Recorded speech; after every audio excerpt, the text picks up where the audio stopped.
It is Money Talks. It is John Gibbons with Dave Powell. We have rebranded this slightly. We're still trying to work on this new format. We've got a new set for those of you watching as video. A little bit more serious for serious business, finance people. I would say, Dave. But we're still going to get into basically what we've always done, really, which is looking at football finance. So mainly from a Liverpool point of view, recognising our audience, but also looking at a wider Premier League, and there's a lot going on with the Premier League at the moment. So then if we've got time at the end as well, we're also going to have a little chat about our neighbours as well, Everton, because there's a lot of interesting things going on there. But Money Talks, as Deacon Blue once sang, Dave, and the ticket prices is where I want to start, because it's interesting to me and to look at it from different perspectives, and we've done a lot at the Anfield Wrap with regard to fan voices, and we've had fan opinions on, and we've had people, giving their own opinion on how it affects them, but also how it might affect others, and therefore the atmosphere. But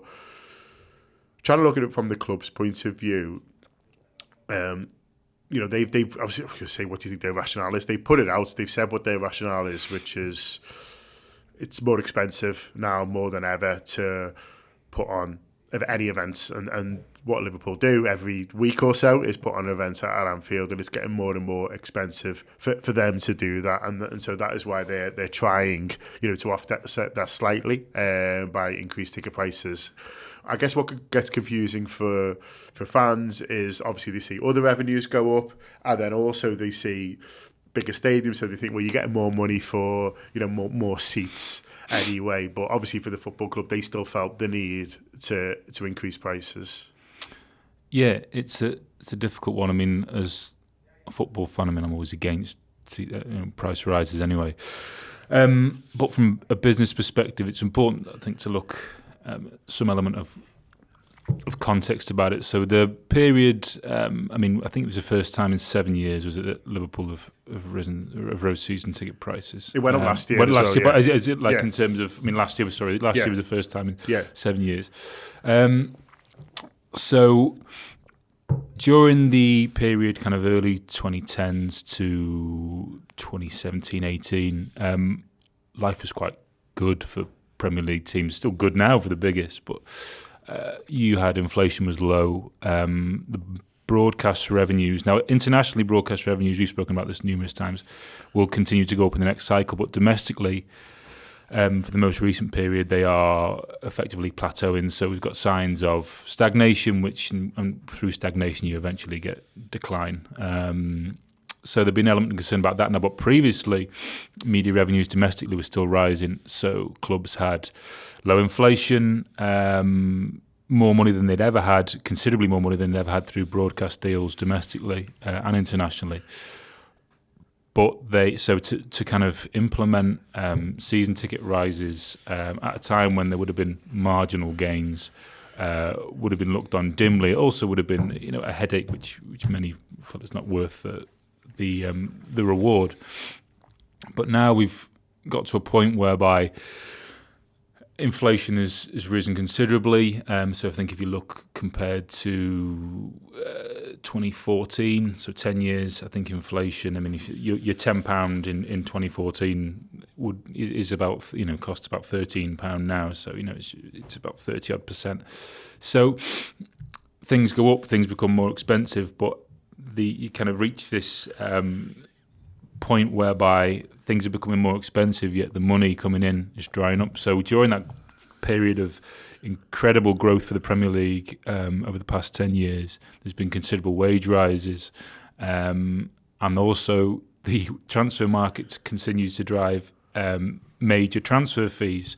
And these clubs do it to themselves. You only have to look at, I'm sure other clubs, the biggest clubs, must have been looking at Chelsea and think, what are you doing to us all here by just offering this money, because it just makes everything more and more and more and more expensive.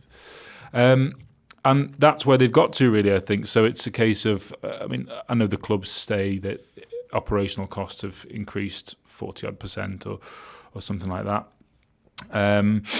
Everything is more expensive, but also it's more expensive for fans to put the heating on, to put the electric on, to go anywhere, to put petrol in the car, to shop for food. Everything is more expensive. So it's all relative. But looking at these as businesses, they're probably thinking, where can we make up this shortfall. It's not always. I mean, the idea around commercial revenues is the more they generate, it's supposedly to go back towards the product on the pitch or development in the club, etc., etc. So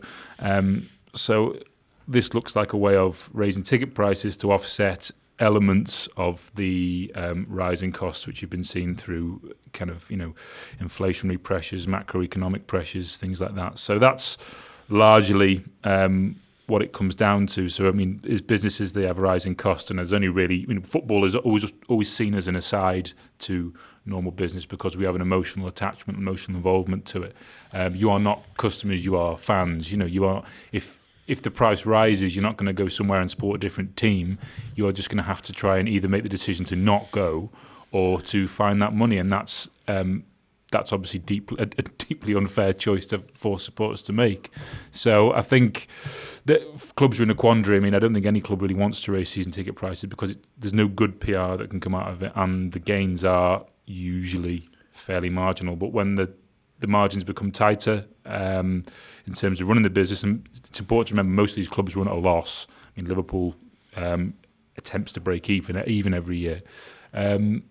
You're looking at different ways to raise 3, 4, 5 million, and it's not chicken feed. It's it's important money that goes into the bottom line, but it's being done through kind of leaning on the relationship they have with supporters, which they know will be there to meet the cost, and obviously that's why people are against ticket price rises, because it's opportunism. But from a club's point of view, they'll be looking at it thinking, well, it's less than in line with inflation. It's just a case of trying to mitigate some of the costs.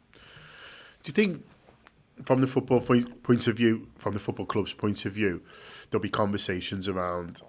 You mentioned PR there, how this will land with football fans and what likelihood there'll be the reaction to, because it feels to me that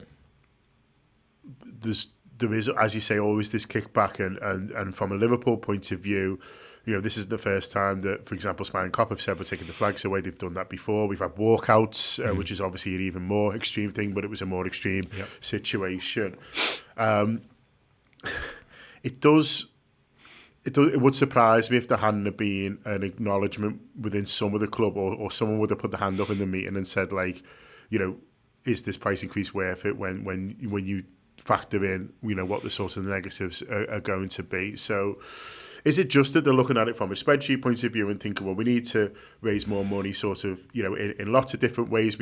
Because fans always say, look at the commercial deals, raise the money off that. But there'll be, people in finance within the football clubs are saying, well, actually, we need to, ideally, everything would go up. And then we'd have even more money. And like you say, we could put that on the pitch and buy better players and everything like that. But do you think the conversations are sort of taking place where they talk about, the effects, the non-financial effects of these things? And I guess what I'm asking is, how hard is that to put a value on? Because I presume if those conversations were taking place, and I can't imagine that they haven't, they've decided that there's less than the value of the ticket prices, rightly or wrongly.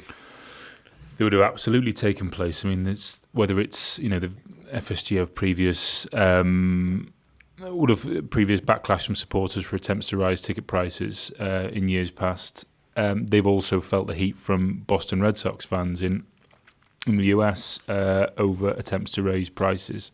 There is they're smart people, so they're smart enough to know that anything like this incurs the wrath of supporters, because it's not a normal business. Like I said before, it's an emotional attachment we have to it. So there will be the kind of the risk against reward, I suppose. I mean, they will look at it as, what was it, 2% this time? And I think, was it last year was 2%? So it equates to 4% over 2 years. They will look at that and think I think many clubs would have liked to have done this earlier, so the rises become smaller. So, if you take that 2% rise this year and compare it to Nottingham Forest 24%, it's small, but it's not insignificant.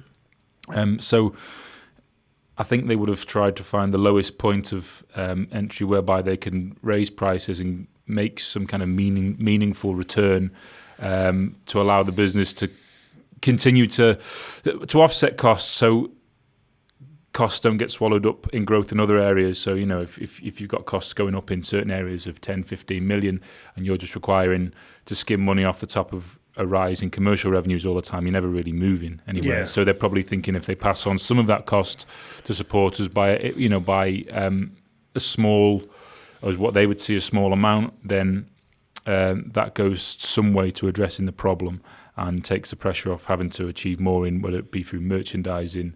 Player tradings can be volatile, so you could make 100 million one season player trading, you could make 5 the next, so it's volatile. So this is something they have some control over in the bottom line, but also given the fact that this year's probably, this current financial year into the next, it's going to be a fairly fallow one because of lack of Champions League football, etc. And still, as they move out of that and when they return to Champions League next season, things will improve. But it's about finding ways to offset cost, I suppose. But from a PR perspective, these never go down well. There's no, nor should they. There's no element. There should be no fan base anyway that just kind of takes ticket prices lying down, because if you do that, you open the door to greater rises in the future or more frequent rises. Clubs should know that this is kind of a last resort that they have to do to kind of meet their own financial obligations. But so there should never be an acceptance of it at all. But sometimes maybe an understanding of the reasons is a better thing. And football clubs are trying to communicate these reasons, and one of the reasons obviously is where the football clubs have said, and Nottingham Forest is quite a particular example of it, is they're talking about financial fair play and the pressures on them, and the idea of not being able to sort of spend what they want, and I'd say that's not necessarily a bad thing when you consider some of the spending that is going on, but income is going to become more and more important, and there's been changes to the Premier League rules around sustainability and around financial fair play that I do want to talk about. But before we get into the now, just to sort of go back a little bit, because it's been a month or so since we last spoke, and I do want to talk a little bit about the punishments we've seen so far under the old rules, which is points deductions in particular for Everton twice and for Nottingham Forest. And as supporters, you're sort of looking at that, and it's as clear as mud, to be honest with you. And some of the arguments that Evertonians have certainly made, and I'm sure Nottingham Forest fans as well, I just speak to less of them and see less of them sort of on a day-to-day. But Everton and the politicians who've come out have talked about transparency, and where I feel like, listen, I think Everton are bang to rights, to be honest with you, but where I feel like I do have sort of some sympathy, is that from a punishment point of view, it does feel like they're making it up a little bit as they go along. And so Everton got 10, they appealed, it went down to 6. Then Forest got 4. Is that because they were better or worse? I sort of don't know. And then there's the second one for Everton, which is 2. As someone who looks at these things in probably more detail than I do, did the points deductions make an element of sense to you, or I guess, do you have sort of sympathy with fans where they're like, it just feels like this is very sort of arbitrary? And then the problem with that is when it feels like that, then you can shout, where's they corrupt? Yes, the arbitrary thing is interesting, because that there was no clear and defined rules ahead of all this. So the talk was that there was kind of this arbitrary figure which the Premier League placed of, for argument's sake, say it was 6 points for a breach, and then I don't know what it was that we're talking about, 2 million, 3 million for every 5 million you were over, etc. But none of this is documented anywhere. It's just they're just numbers. So the Premier League wanted a 12-point deduction for Everton. That's right, and they wanted higher on the second one. They wanted more this time, so I think it was, they wanted 5. So that's 17 points potential deduction. You go into administration, you get 9 points. So we have a government regulator, independent regulator. Coming down the tracks, which the Premier League said they wouldn't lobby against. But lo and behold, Richard Masters, of course, turned up in the Times, and said how bad it was for the Premier League as a product, its growth prospects, etc. That's tantamount to lobbying, is it not? I mean, it's kind of the early starts of it. It's going against what they said they wouldn't do. So Premier League want to show they have teeth. They can regulate themselves. They have robust measures in place for financial breaches. Now, I don't think there's no question that they had financial rules in place whereby each club signs up to these rules at the start of the season. Every shareholder, AGM, they know what the rules are, and Everton breached them. But there was no clear and defined rules about what this punishment is. Points deductions were expected, etc. I mean, that's kind of detailed. They've detailed that throughout. And the independent commission, when they reviewed it, said, a breach should always kind of bring with it a points deduction. Now, I mean, we've spoken about this privately. I mean, I don't like sanctions like that because I think they have it's like a ripple effect. I think they have wider ramifications for other teams as well.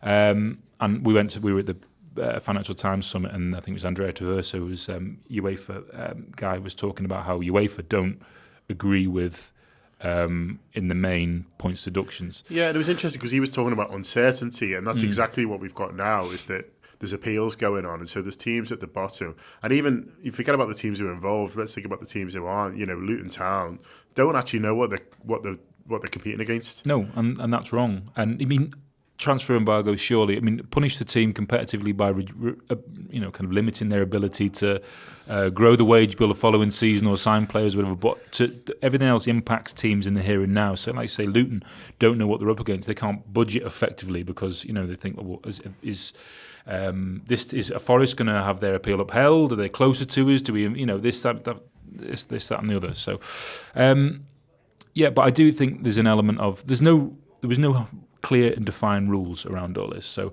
you can only reach the assumption that this has kind of been, the Premier League have felt their way through this, because these rules have existed for more than a decade. But we talked about season ticket prices before. Guess what? Costs have gone up across the board. Inflation means all these costs have gone up. Wages have risen because of the great times the Premier League had during that 10-year period. So that 105 million 10 years ago, people were thinking, well, no one's making those losses. It'd be crazy. But now, guess what? Even teams like the likes of Arsenal had to kind of keep their powder dry in January to make sure they're compliant. Villa having to do the same, even though they're banging on the door of the Champions League this year. Newcastle sold a player for £100 million. I know. And Newcastle have the wealthiest owners in world football, made the Champions League last year, and it's sell to buy. So the advantage is already baked in for the biggest teams anyway, but they are rules which haven't been fit for purpose for a while, but it's only this past 12 months that it's caught up with them and think we have to deal with this. But maybe they've kind of been overzealous, dealt with it with a heavier hand because of this looming regulator, that they want to show that they can regulate themselves and they're strong and they deliver robust punishment, etc. But all they've done is kind of make it's, in my view, it's kind of diminished the standing, the brand of the Premier League globally. I mean, because you can have a season this year where you've got two teams finishing the season with asterisks against their name for deduction of points, and you've got a team that could come up who are going to start the season with an asterisk against their name next season. It just seems completely ludicrous to me. So, I say especially when, Dave, other leagues have proven that it can be done differently. So you look at the La Liga and you look at Barcelona, and they're one of the biggest clubs in world football, one of the two biggest clubs. I'm not going to get into that argument. One of the two biggest clubs in Spain. And they were just told last summer, you're not allowed to buy any more players. And there was all these levers and stuff like that. And it was, quite entertaining to watch from afar, these levers and these things that Barcelona had to pull, these levers they had to pull, and these things they had to sell in terms of future TV revenue and stuff like that to get footballers kind of through the door. But you're watching that happen live, and they're being told you can't do this until you've done this. And so when you're looking at the mess of the Premier League, and Everton and again, where I've got sympathy for them, is they're getting 2 points deductions for two different time periods in the same season, and you think, well, other people are just saying, no, you can't buy Beto. That's what should have happened. Is that someone should be saying you can't buy Beto? A, he's rubbish, and B, you haven't got the money. Yeah, who's doing that? Because it's not Richard Masters. It seems crazy to me that you can engage in the transfer market during this period. So. As mentioned about transfer embargo, that should really be what is the punishment, because ultimately that is impactful for clubs who want to strengthen. It makes it more difficult the following season. If you want to sign players, you have to sign them on free transfers, or you have to move players out to make that work. So at the start of the season in La Liga, every team submits their budgets, their forecasts, etc., and they're given what they're allowed to spend. Now, if Barcelona obviously were able to pull on all these levers. I just imagine these huge, giant metallic levers that they're just pulling down. What's that transfer revenue for media revenue for 2075? Pull that one down. We'll sell that. But they've done all this, but they're able to just about keep their heads above water. But even then, you look at their transfer business during that period, it was limited. They couldn't go out and spend. They've not been able to engage in it. The likes of Coutinho deals not happen anytime soon, and they were kind of the drivers of that whole beginning of the transfer market where we just spend. But these clubs know what they're spending, so they know what they can do. So you're spot on. I think it's foolish to engage in the transfer market when every single player you sign carries risk, but especially when you're adding, what was Beto, just for an example, it's 24, 25 Something million. like that, yeah. Obviously that transfer fee is amortised over the length of his contract, or whatever, but you can't just think, well, he may be great, may keep us up, we may have big resale value, but it's all risk. You're just adding risk at a time when it's like saying, well, you're over, you've got a huge credit card bill, but best thing to do is just carry on spending until we knock on your door for the bailiffs. It's things like that. So transfer embargoes are what should have been, but my sympathy for Everton lies in the fact that these points deductions are completely arbitrary. They just, and to be punished twice within a matter of months for two separate financial periods, of which two of those years fall in the same period, is complete. It's just, if you look at it objectively, it's a complete nonsense. It's the Premier League have just tied themselves up in knots to the extent whereby they're just trying to find a rational way out of it. But it's a rational way out of the irrational. So, but I have very limited sympathy for Richard Masters and the mess that's been created. I have to say, I do have sympathy with Everton's points deductions, less so with the kind of the engage in the transfer market when they shouldn't have, because it's they knew the risks. So the rules are changing. The rules are being brought more in line with UEFA, and it should be said that these rules have already existed for certain clubs in England for a while, the ones who qualify for Europe. And so, part of the irony of Everton saying, we want to do this to get into Europe is they might not have been able to play in it once they sort of got there because of the sort of finances. But it never quite happened for them. I think it is sort of fair to say so. But in the future, and it's been sort of announced this week, but it's been in the pipeline for a while. Basically, all the clubs in England are going to have to go to the same rules that the ones who are competing in the Champions League and the Europa League have had to for a while, which is spending tally to your income. Could you just tell us a little bit more about that? Yes, it'll be a version of, or very closely aligned to UEFA's squad cost rule, which squad cost ratio rule. So it's your wages for, I think it's relevant wages, so that's wages for players and the manager. Also with your amortised costs, so whenever you sign a player, that transfer fee, whether it's 50 million, it's spread over 5 years, so that's that's your annual amortisation charges. Is that 50 divided by 5? So your amortisation costs plus severance costs, so for sacking a manager, those kind of extraordinary costs that clubs incur, as well as intermediary fees, so agents paying player agents. Now that's offset against operating revenue plus player trading. Now it's not been confirmed, but in the way it works for UEFA is they take the best, I think it's the best performing of the 3 years, your last 3 years player trading, because transfer market's so volatile. You could sell £100 million player the previous season, but bring in 5 million this season. The idea is that takes away some of the volatility. So it's that and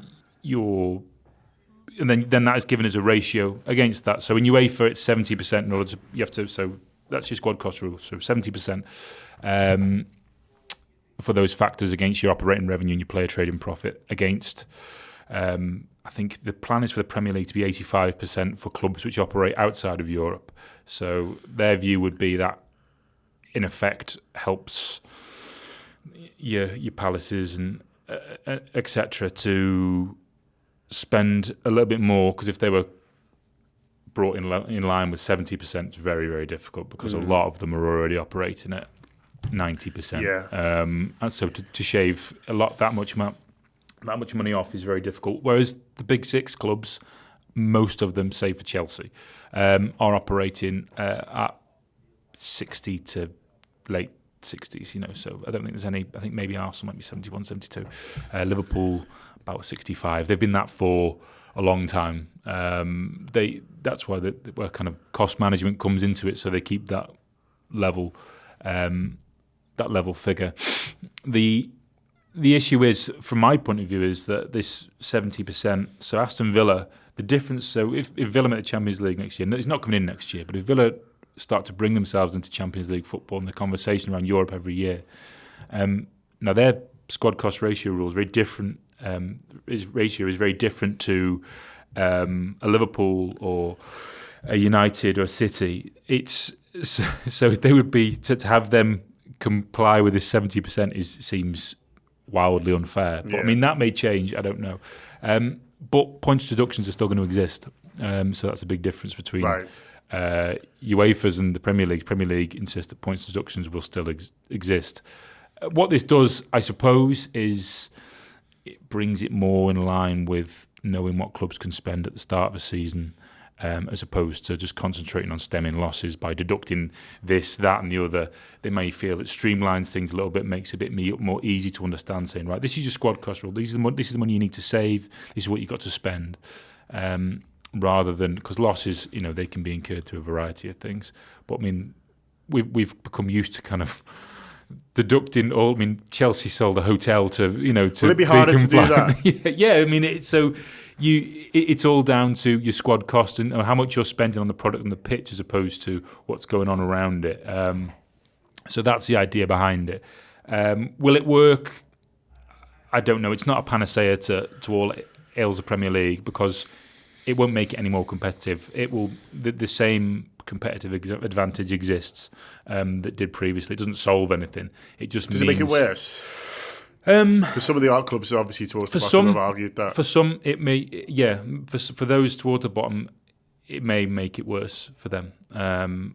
But for the idea, as I said, if for clubs that are gunning for Europe, they're going to immediately have to come from this 85% and make 70%. It's a big difference to make up. So I just feel that it doesn't solve anything. It doesn't make the situation better for those who probably need it to be better. I mean, because none of the biggest clubs have got punished. Yeah, the clubs that get punished are clubs that have either come up and spend money to try and stay in the league, or they try and have an element of ambition. I mean, that's where everything stemmed from. I mean, Farhad Moshiri tried to bridge the gap between the revenue and European football by bridging that gap himself by spending that money. And obviously that's come back to bite them hard, because they never achieved European success or qualify for Europe in a meaningful way. So it doesn't solve anything. It's just it just maybe makes things easier to look at and budget for at the start of the season, knowing how much clubs have got to spend, and takes away some of the grey area around who's breaching what and why they've breached it. But it doesn't alter anything really. You mentioned the regulator. Do you know where that's up to? Because I mean, they're quite sort of secretive on timescales, aren't they? There's a ticking clock for this government, we believe, and so But I wouldn't imagine that the Labour would sort of shelve it. But I think it is an interesting one, isn't it? In terms of I think it's a little bit closer than what they're sort of making out. They maybe just don't want to say. I wouldn't be surprised if it is sort of sooner rather than later. But what's your instinct and do you think there's any sort of threat to it from these Richard Masters articles in the Times of London? It's I mean, having this general election kind of looming, it just makes everything uncertain. I mean, because will it be something which kind of the Conservative government try and rush through as potential they'll vote winner? They'll look at it and thinking it's a way of reaching maybe areas. They'll look at some of the clubs in red wall seats that have strong working class backgrounds, whereby their clubs have been marginalised through the growth of the biggest clubs and been left to flounder and suffer. They may be thinking, well, this regulator is a good thing, that's a great thing, and they may think it wins some votes on the back of it. It'll just be used as the classic political football now, and that's the concern. I mean, when this kicked off, I mean there was no no plan for this election being for now. So it just means that the tone has changed, the narrative has changed. I don't think the Labour government would shelve it, but would it take? I mean, it just means it'll get kicked down the road further. So it's either going. It's like you say, it's either going to be soon because they wanted to get through as a potential vote winner, or it's going to be delayed even further. Yeah. And I think that's why Richard Masters has sensed this opportunity to make a stand and say, well, maybe appealing to a change in heart. If there's a change in government, he's probably thinking, does that impact the chances of this getting through? Make it easier to make a case? I don't know. But it's like with everything in the Premier League, it's absolutely as clear as mud. But I just feel it's kind of this election is going to cloud the issue and mean that we're kicking the can further and further down the road. Unless they try and rush something through, as I said, to be a vote winner, because it could be in some areas of the country. And it could, that could be what sells a change in heart for them. But either way, it's a looming thing for the Premier League, which they don't want, and it's quite clear now. They've drawn a line in the sand. They said we don't. Richard Masters said this isn't what we want, having initially said, well, we go along with it, and we won't lobby against it, even though. But now, kind of, it seems like it might the gloves might come off a little bit. And that's not good for the game. No, absolutely not. A bit of certainty for supporters as well will be nice, but we'll see what happens next. We have got time, so we'll do a bit on Everton. You've written quite a lot. I don't know, you for obviously the bottom line and stuff like that. You Substack around 777, and I know the company who you've studied in a reasonable amount of detail, and they need a reasonable amount of focus, don't they? Because it's, from the outside, it sort of looks a little bit of a mess. It's a strange one for me, because you're looking at it and seeing how other things are going, and you're thinking, well, why on earth do they want to take on Everton as well as sort of everything else that they've got going on? But they've obviously got the reasons to do it. I was expecting it to be blocked, if I'm honest. With my sort of limited knowledge, I was thinking, there's no way. Like you said before, the Premier League are aware of eyes on them, and the regulator, and I thought, this might be something where, again, they show they've got some sort of teeth, but. It's looking, to me, you might disagree, more and more likely that 777 are going to be able to take charge of Everton as long as they can fulfil sort of certain criteria, which you think, if they want it enough, that they will manage. But are you surprised it sort of got this far, really? And are you surprised that they do want to sort of take on a football club that from the outside just seems to be another problem for them amongst others? The stadium's key to everything for their interest. I mean, it's a huge asset, which... they've acquired. They would be acquiring the club for a small price from Mashiri, but the stadium is the asset, and they see the growth in that. They'll think they can clean it up, turn it round, make a profit on it in the future. I was surprised that it got approval, largely because it's September last year when they first agreed with Farhad Mashiri to acquire his stake. It was 7 months ago. And you've. In that time period, Jim Ratcliffe, yes, with minority stake, I appreciate, but kind of had his sale waved through. And 777, the length of time it's taken obviously means that there have been concerns in the Premier League around some potentially opaque parts of 777's business, where the financing comes from, etc. But they've got conditional approval now, so there's 4 conditions they have to meet in order to jump that hurdle. I think the Premier League have done that because the uncertainty around it, it comes at a time when Farhad Mashiri doesn't want to fund this football club anymore. He's checked out, I think, for all intents and purposes. But they have a stadium build which is ongoing, which needs continued financing. Yeah. They need working capital for players' wages, for keeping the lights on, etc. Now, for the past 5 months, the people providing that have been 777. I think it's up to 160 million now. These are interest-bearing loans, so it's not, it's not free. But it's not insignificant either. No. So one of the Premier League conditions is that these loans are converted into equity. Another one is money will be placed in an escrow account to provide security over funding for the remainder of the campaign into next season, etc. And another one is proof of funding for the full amount required to complete the stadium build. Now, the final one was a repayment of a loan to MSP Sports Capital, who a New York-based investment firm. They were talking to Mashiri last year around a deal for convertible debt. So they were going to give some money and eventually turn it into 25% equity of the club. That never happened because it got blocked by one of the many creditors that Everton have, Rights and Media Limited. They thought it diluted their security in the stadium, etc. So it didn't happen. But they still loaned Everton the money to continue work on the stadium. That loan was supposed to mature on Monday of this week, and one of the conditions was they had to repay this loan. Now, they managed to get an extension on repaying that, which is they felt the turnaround between conditional approval from the Premier League and this maturity of the loan was 3 weeks. It wasn't enough time to find the money to do all these things. From what I was told, from people I spoke to close to it, they were saying that 3 of the conditions they could have met by the end of last week, potentially.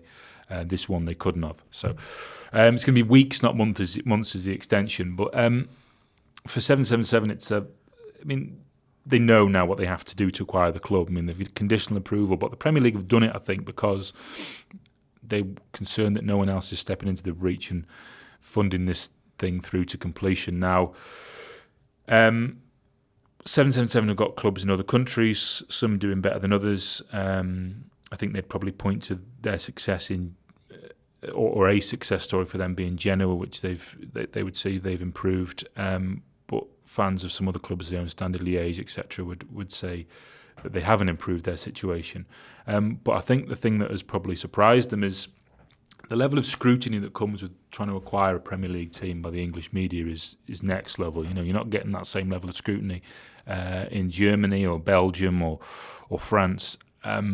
So this has kind of opened up kind of Pandora's box into their wider business practice. Yeah. Now, it's important to say they have approval from the FCA, so Financial Conduct Authority, to act in the UK, etc. So I think it's some elements of their business may be unpalatable to some because it's kind of seen as kind of predatory lending in some respects, I suppose. However, they would argue that they are fully above board, legal. They face some legal challenges, legal cases over certain unpaid debts, etc. I think that's the thing which has really concerned the Premier League over unpaid debts. But 777 and all these cases argue that there's a reason behind this certain debt being unpaid, and this certain debt being unpaid, and this certain debt being unpaid. So ultimately, this has been poured over by professionals, and they've deemed them appropriate to run a club, but obviously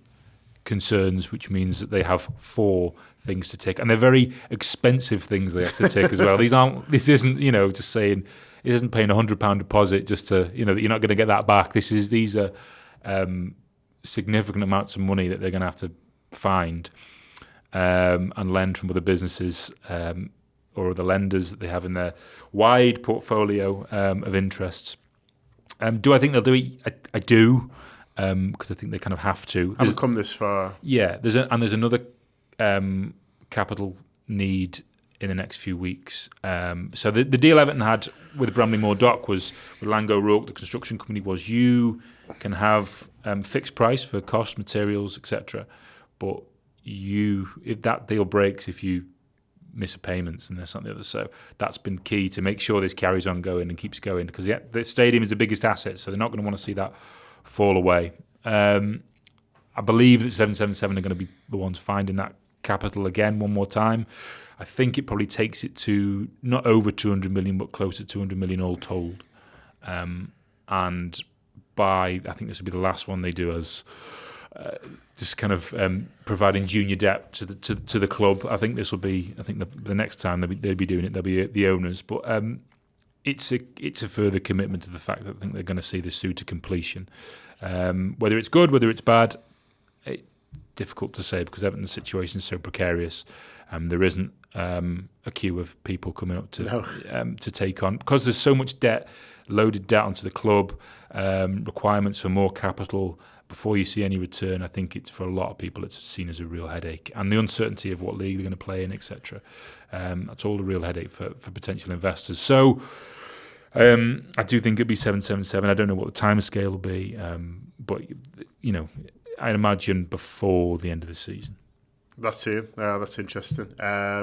Huge thanks to Dave for coming in. Hope you've enjoyed that. We got through a lot, didn't we? We did ticket prices, we did football finance changes, we did 777. What more could you possibly want? If you do want more, I would encourage you to check out Dave's Substack, The Bottom Line. You'll find it on his Twitter. It is Dave Powell on Twitter. And yeah, if you want much more of that, which I'm sure you do, Dave's one of the best about, and he's writing about it all the time for you, straight in your inbox, so you can sound clever, like hopefully I've done today. Thanks a lot to Dave. Thanks a lot for you guys for watching or listening, however you've consumed it. Hope you've enjoyed it. Up the Reds.